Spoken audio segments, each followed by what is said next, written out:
je représente l'Assemblée de la région de l'Île-de-France dans laquelle se trouve la capitale de Paris. Et donc, c'est au nom de cette Assemblée, de ce Conseil régional que je souhaite la bienvenue à tous les acteurs les plus éminents de cette Open. Et je profite de l'occasion que vous me donnez, comme je viens de le dire, pour rappeler que la région Île-de-France est la première collectivité, je crois, au monde en matière d'open source, et que nous avons fait depuis plusieurs années de l'ouverture, du partage, notre credo, et deux illustrations, comme je viens d'avoir l'occasion de le dire, à un ami journaliste.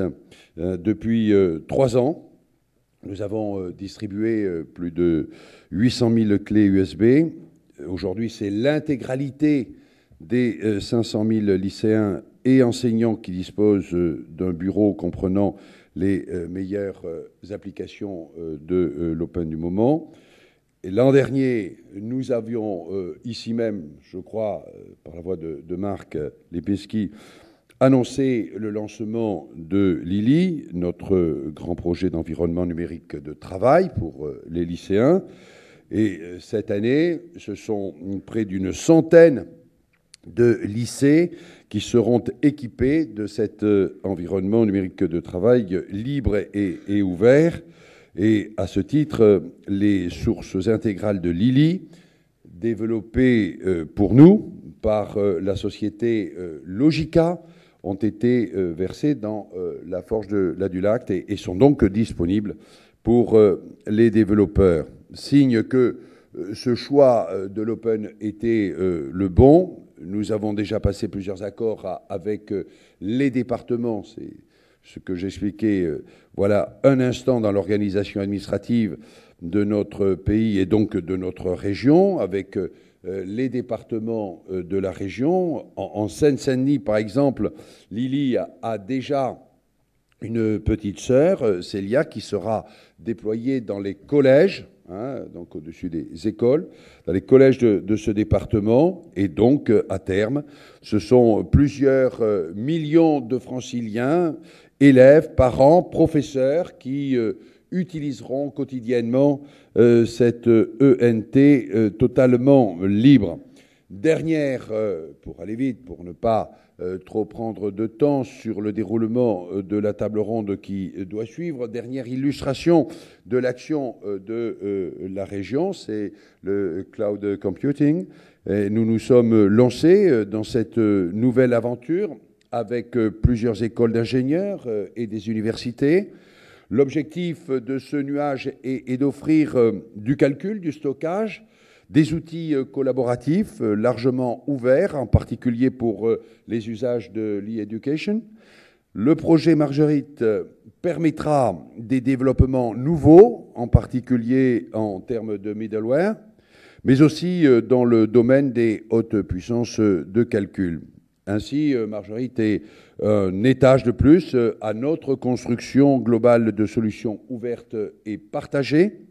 Nous sommes ainsi présents dans la poche des lycéens, au nuage informatique, en passant de la poche des lycéens, au nuage informatique, en passant par les ordinateurs des lycées et des parents. Aussi suis-je heureux de vous annoncer que les travaux d'élaboration et de construction de Marguerite démarrent à la fin et dès la fin de ce mois. La petite Lily, donc la cousine Célia, la grande Marguerite, en quelque sorte, c'est une vraie famille collaborative à laquelle nous avons donné naissance. Il est encore trop tôt pour savoir le nom que portera le prochain enfant de la région, mais il paraît évident qu'il aura forcément un rapport avec l'open data. Et d'ailleurs, si vous avez une idée, nous sommes tout à fait prêts à la prendre en compte, à l'accueillir.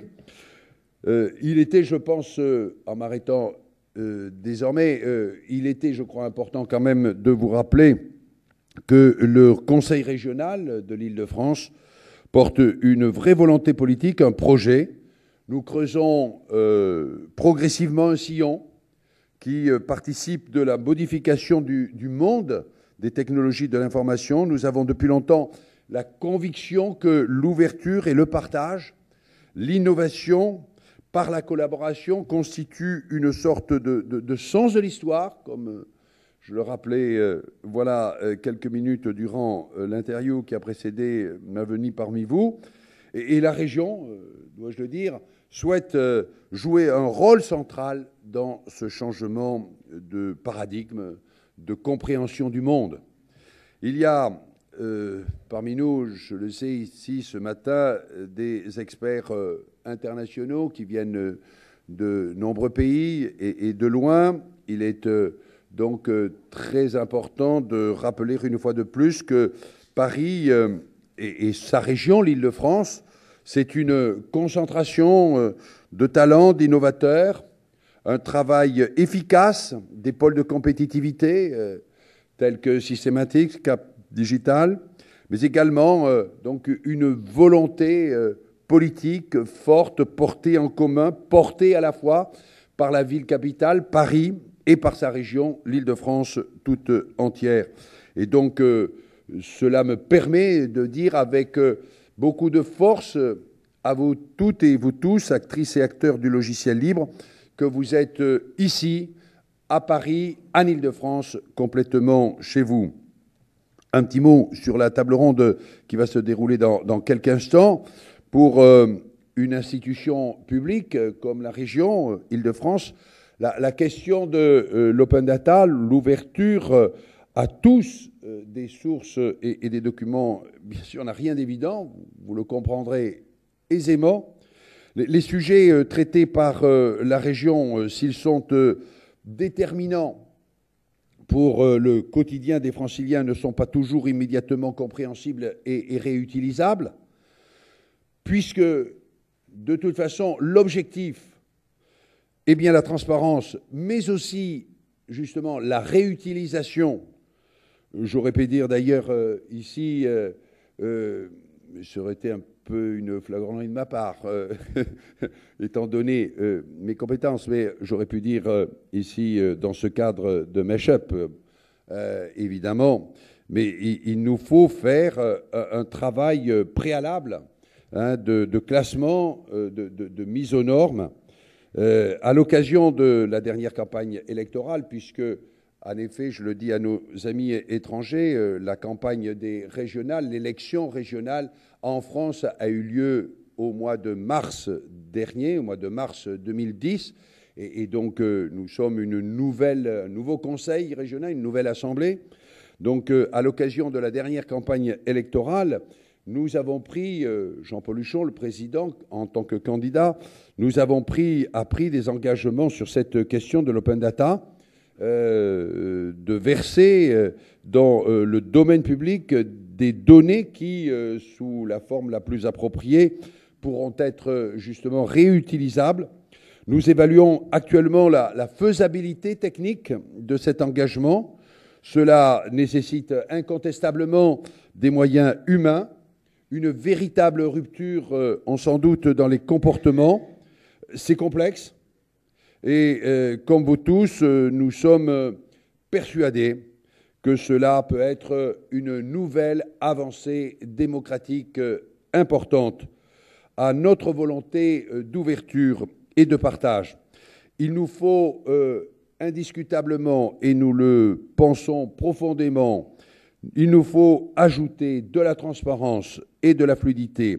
Cela prendra sûrement un peu de temps, mais je suis ici pour vous affirmer et pour affirmer notre volonté d'aller de l'avant et d'aller dans ce sens.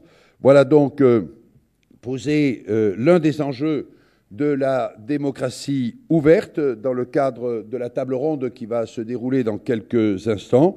Et bien sûr, je leur cède la parole en vous remerciant, en me félicitant d'être venu devant vous et en vous remerciant de votre écoute. Merci beaucoup. Bonne matinée.